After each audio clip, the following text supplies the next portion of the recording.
Welcome to A1 TV Telugu news. నేను భువన. Details చూద్దాం. అల్లూరు జిల్లా కొయ్యూరు గ్రామంలో శ్మశాన వాటికకు వెళ్లేందుకు సరైన మార్గం లేక ప్రజలు తీవ్ర ఇబ్బందులు పడుతున్నారని సామాజిక కార్యకర్త అర్జున్ రెడ్డి ఆవేదన వ్యక్తం చేశారు.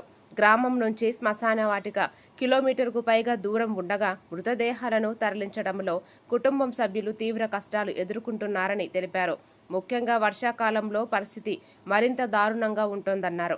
అధికారులు ప్రజాప్రతినిధులు స్పందించి శ్మశానానికి వెంటనే రహదారి నిర్మించాలని ఆయన డిమాండ్ చేశారు. దారుణంగా ఉందంటే అక్కడ వర్షాకాలం వస్తే మరీ ఇబ్బందిగా ఉంటుంది పరిస్థితి. నేను స్వయంగా చూసిన తర్వాత నేను చెల్లించుకోవడం అయితే జరిగింది. అది మండల కేంద్రము ప్లస్ మండల వాసులకు మండల కేంద్రానికి సంబంధించిన ఆ గ్రామానికి శ్మశాన వాటికి దారి లేకపోవడం అనేది ఇది అమానుషం. ఇది చాలా దారుణం కూడా. ఎందుకంటే మనిషి చనిపోయే ముందు అనేక కష్టాలు, నష్టాలు, ఇబ్బందులు ఎదుర్కొంటూ చనిపోతాడు. అది ఏ విధంగా చనిపోయినా, యాక్సిడెంట్లో జరిగినా కానీ, నార్మల్గా చనిపోయినా కానీ చాలా ఇబ్బందులు గురై చనిపోతాడు.